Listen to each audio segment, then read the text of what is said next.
Morning everyone, thank you so much for being here. We do appreciate your attendance, I've got to say that. Good morning and welcome. Can we just get you to just shuffle into the middle of those microphones a little bit? Apologies for the interruption. How's that? That's good. Thank you very much. All set? I'm Greg Dyer, President of the Australian Cricketers Association. Joining me is Janet Torney, a board member of the ACA.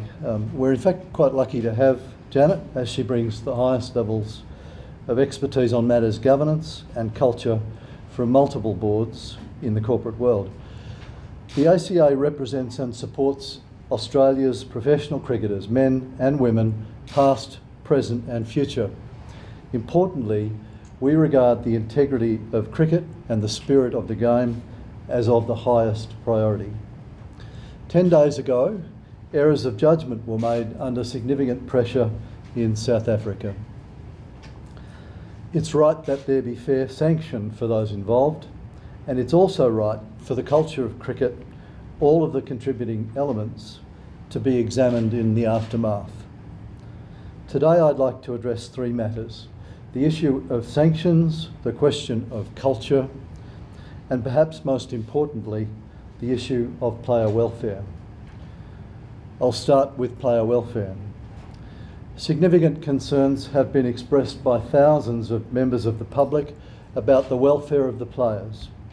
I want to assure all of those who have concerns for the three players that the ACA is providing all the important support that we can.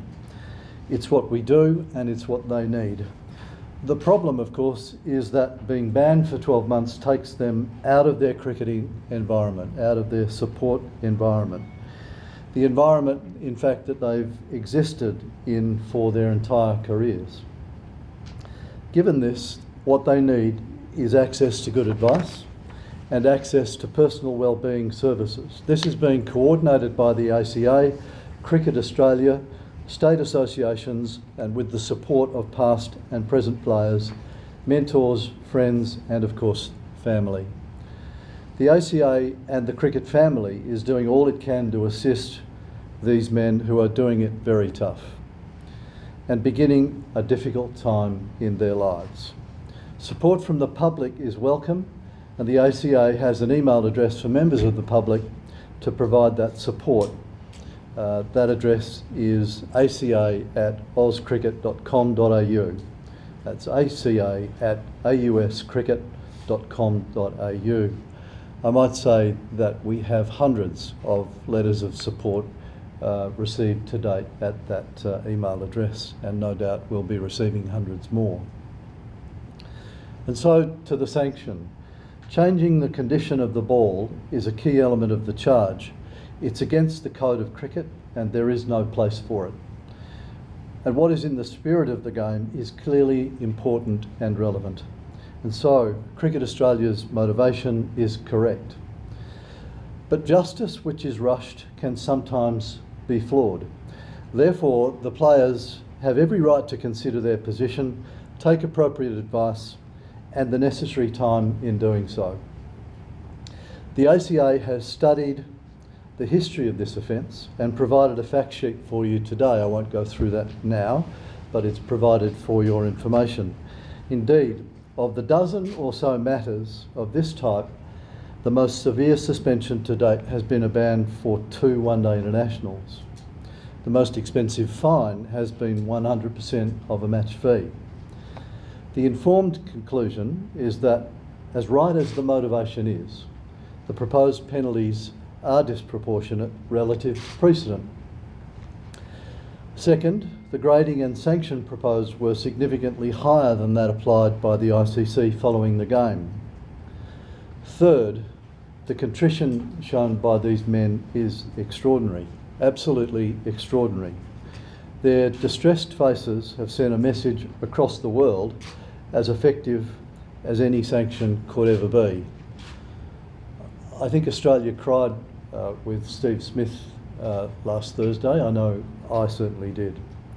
We ask for this extraordinary contrition to be taken into account by Cricket Australia, just as it would be in any fair or proper process.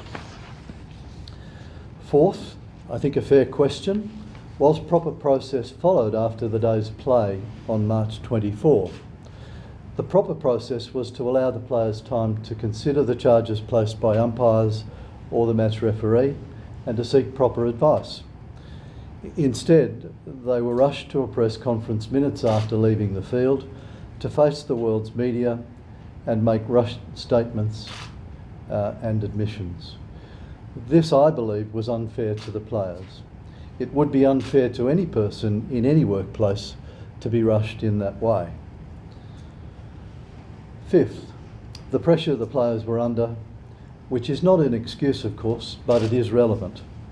Yes, this duress should have been endured, especially by the leadership. But we believe it also is relevant to the severity. Also, and so, to the point of CA's proposed sanctions, the ACA asks Cricket Australia in its final deliberation to consider all of these factors. We ask that consideration be given to recalibrating the proposed sanctions, to consider options such as suspending or reducing part of the sanction, to consider, for example, allowing the players to return to domestic cricket earlier and as a part of their rehabilitation, an important part of their rehabilitation. As mentioned previously, the players are taking their own counsel and the ACA is providing its ongoing support. The next steps will be personal judgments for them alone. We also urge Cricket Australia to independently review the manner of the immediate and full response to this incident for the reasons we've expressed above.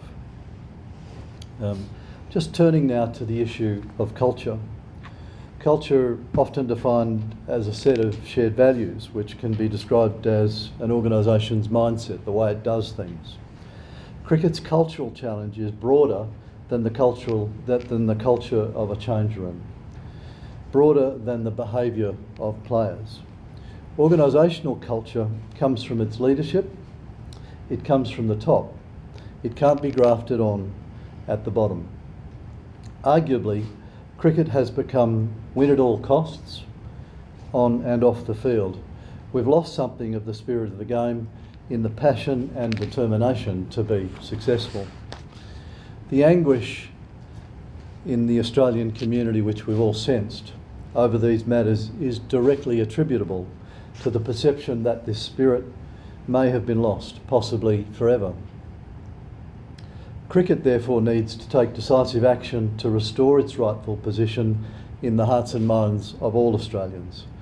That's why we need a far-reaching and comprehensive review of the culture of the game. Let's identify all the causes of the tipping point that occurred in Cape Town. An independent review of the culture in the game of cricket with the power to assess every contributing element and suggest the necessary changes, for change is necessary. We suggest that an independent person or group of people conducts a review into the culture of cricket in Australia. That independent person or group of people reports to a Cross Cricket Australia and ACA panel to the board. The independent person or group of people will report to the panel by the 1st of October 2018 at the latest. The review will assess the state of the current culture of Australian cricket, examine the contributing elements to that culture, seek contribution from groups including government, Cricket Australia, state associations, grade clubs, junior cricket and sponsors past and present, the ACA, former and current generations of players. It would take submissions from the public and it would consider any other matters that it deems relevant, and of course it would make recommendations to improve this culture and it would then review their implementation. So finally, I can assure the public that the players will play their part in the improvement of the culture of the sport. As partners in the game, that is part of their role and responsibility.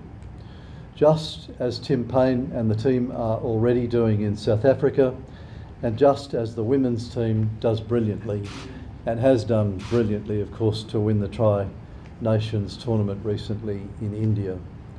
To the sponsors who've left the game, the players will win back your trust To the administrators of the game, have the strength to test your own cultural norms, action for which the ACA will commend you and in which the ACA will participate. Finally, to the public, the ACA asks that you grant these 3 players the second chance they now will earn. Cricket must find virtue in this difficulty. That virtue is the opportunity for change. Janet and I are very happy to take questions from you. Greg, are you aware of whether the players will actually appeal, or have you had any contact with individuals? The ACA is working strongly with the players. I think their decisions are imminent, but I'm not able to share them with you this morning. Do you think they should appeal? That's a deeply personal decision for the players. We're supporting them through that process, but ultimately that's for the 3 players to decide. But by the sounds of the tone of your statement, Greg, I mean, it seems like you do think there's an injustice here. Should they not fight for that themselves? Shouldn't they launch those appeals? Again, a deeply personal decision for them, and I don't want to guide them in any way through this process, although we're supporting them, as I say. We're pointing out issues as we see them in terms of proportionality and in terms of process. It's for them to decide whether they want to review the sanctions in light of those factors. So do you think the penalties were extremely harsh? We believe they're disproportionate. We've pointed out the fact that of the incidents of this similar type which have occurred previously, the sanctions are vastly less than what's been suggested here. What's being meted out is substantially more than what's been meted out previously to cricketers. There's a need to reconcile between the two. There's a need to understand that disproportionality and to move forward. Have you taken this up with Cricket Australia? You obviously think that Cricket Australia has a case to answer here of how they've treated these players. We're in ongoing conversation with Cricket Australia, of course, through this process, yes. James, will his position be under review as well? That's not a question for us to determine. We're not the HR advisors for Cricket Australia, as you might imagine.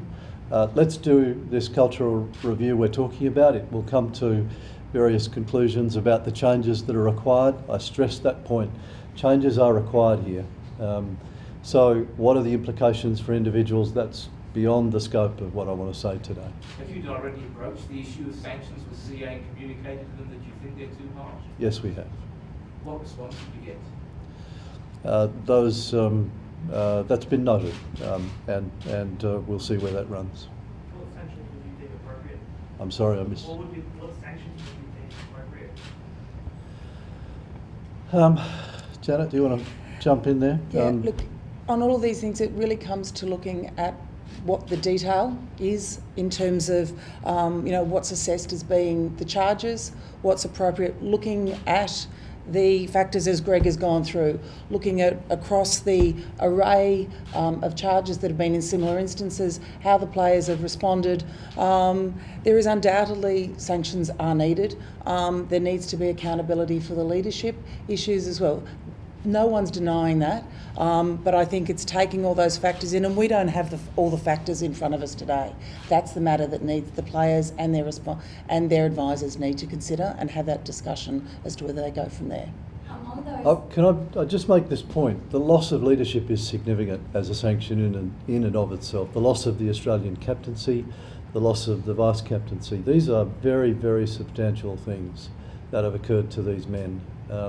And I think that needs to be borne in mind as well. You know, those are over and above the length of the sentence. The other point I want to make about the sanctions and the length of those sanctions, and I made it in the course of the statement, they go to the rehabilitation of the players. The players need to be brought back into the confines of the game, to be supported by the game, to be assisted by the game in the process of that rehabilitation. So if the sanctions were to prevent that, then I think that would be a bad outcome. I'm sorry. That's okay. On those examples that you gave, do you think that could have been too lenient and paved the way for this to have happened? That's a really good question. Whether they're too lenient or not, I think, is a matter for the ICC. I think David Richardson at the ICC has actually addressed that point and said that this is a matter that they need to look at.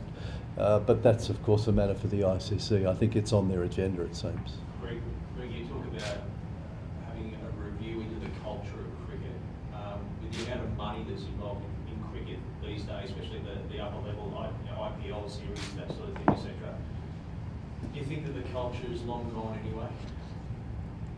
No. The game of cricket has been running for 140, 150 years, and it will run for another 150 years beyond our lifetime.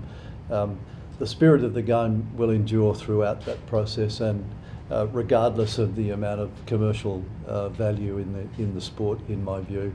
A return to those concepts of the spirit of the game is achievable, and I'll go out on a limb and say will be achieved. You spoke about how the players were sort of dragged out in front of the media over in South Africa pretty much straight after the day's play. How badly do you think this whole sort of ordeal was handled by Cricket Australia? They need to review that circumstance. Clearly it was not helpful for the players. Clearly it's impacted on many aspects of what happened in Cape Town. It could have been handled very differently in our view. In handing down the sanctions, do you think Cricket Australia sort of responding to the frenzy around the situation instead of being quite calculated? So again, justice which is rushed can potentially be flawed. I think there's been a reconsideration of the proportionality of the sanctions in the time which has passed since they were first mooted, and I think a reconsideration of that needs to continue, and we'll see where that runs. As I said before, these are deeply personal decisions for the players to make, and not for me to influence this morning. It was important, wasn't it, Greg, for Cricket Australia to make a strong statement that the amount of damage that's been done to the game here, I'm talking about damage that's, we can start adding up the cost, but just the loss of Magellan's contract alone, extraordinary damage to Cricket Australia. They needed to have some type of punishment that was going to send a message to the players, future players, and the rest of the world. Australia was cleaning the act up, surely. I agree all of that. That's absolutely correct. But the sanctions do need to have a degree of proportionality. They need to be reconcilable against some of those factors, but also including the factors that we've outlined this morning. Do you think Cricket Australia would perhaps hand down a different sanction today than they did last week?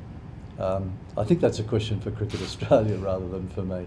I don't know the answer. Can you give us some insight into the kind of advice and services being offered by the ACA to help to assist the players? It's obviously a very difficult time for them. So there's a matrix of support which is provided. Yep. Through the state associations. We have ACA employees in each of the states, obviously in this case Western Australia and here in New South Wales. And they work together with the support services of the state associations and of Cricket Australia. It ranges all the way through from obviously cricketing support, but psychological support and wellbeing support and other forms. And I think we should say that Alistair, the CEO, has been over in South Africa with the players, being there as support. We recognise, obviously, very necessary to have that support, people there, just the base of which it's sort of being there, hand in glove with them the whole way through the players, through the process for what they want. We're there. Not just for the players, because we've also seen the toll that it's taken on Dave Warner's wife. It's support right across the board for the family, for the players and their community. You talk about the different sanctions of other charges, the difference between them. Do you feel that it has a lot to do with Australia in a society where we do put the Australian captain up there on a pedestal with the Prime Minister? The strength of reaction is much to do with that, yes. That is the way that it is, and long may that continue, frankly. It's a wonderful aspect of Australian life. Cricket is more important to Australians than any other sport. It is a higher, it It enjoys a higher place in the hierarchy of sport in Australia than anything else. And therefore the Australian captaincy also has a higher place in the hierarchy of Australian sport than any other position in Australian sport, in my view, and long may that continue. The strength of the reaction is no doubt partly explained by that position, and we aim to retain that position, obviously. John, I can ask you, what do you make of David Warner's lawyers requesting the transcripts of Cricket Australia, those interviews? What do you think that signifies? Look, that's a decision very much for the team. Full information process is really what's important in this.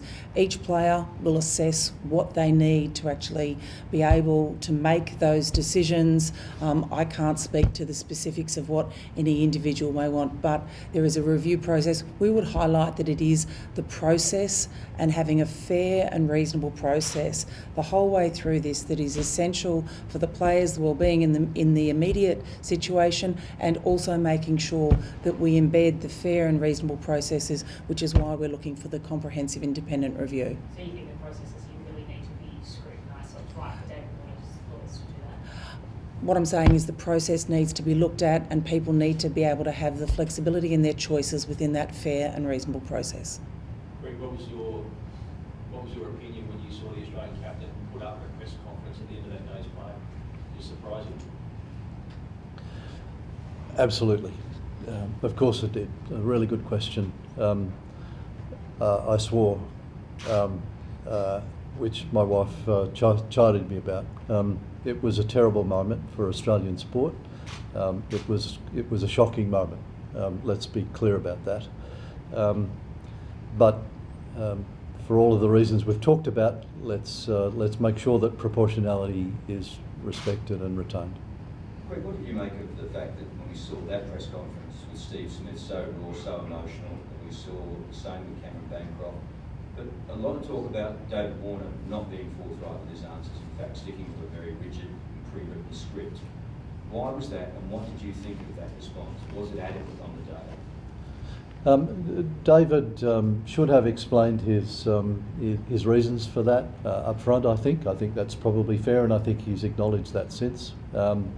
It was for fair and valid reasons. He is still, after all, in the middle of a process, and he, I'm sure, was advised that he may well have impacted on that process had he answered some of the questions which were posed to him through the course of that conference. But I agree it was poorly explained at the outset. Speaking of Dave Warner, he was subject to a lot of sledging. Do you agree that, with the Prime Minister, that sledging doesn't have a place on the cricket field? A degree of sledging, I think, is great fun and part of the game and important to the character of the game. So I had a rule when I played, and the rule needs to change for reasons which you'll see.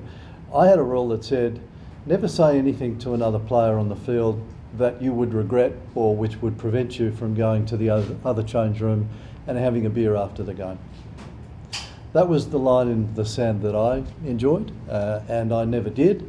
And frankly, I never had anything said to me in response which crossed that line.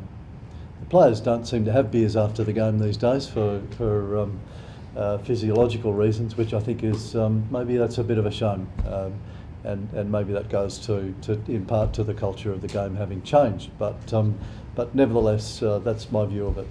A little bit of banter, a little bit of sledging is in the best interest of the game, frankly, because it preserves that degree of competitiveness. But do you think it will need to be looked at given how far it went? Possibly. I think it's part of the review we're talking about. You talk about welfare too, Greg, and you've been deeply concerned about that, reaching out to the players, etc. Can you give us examples? What have you done? Have you provided counsellors, or how does it work in this situation? I know it's unprecedented. What have you been able to offer? Yeah, so we were fortunate that our Chief Executive Officer was on the ground in Cape Town almost immediately after the event. And so he's been managing the process of providing support to the players of all kinds, counsel, legal counsel, and psychological assistance and the like, welfare support. the kind of social services that they need. So Alistair is far better qualified than I, but logistically is in Melbourne this morning, so I can't provide that detail. Any further questions? Thanks very much, everybody. Thanks so much. Thank you very much. Appreciate your attendance.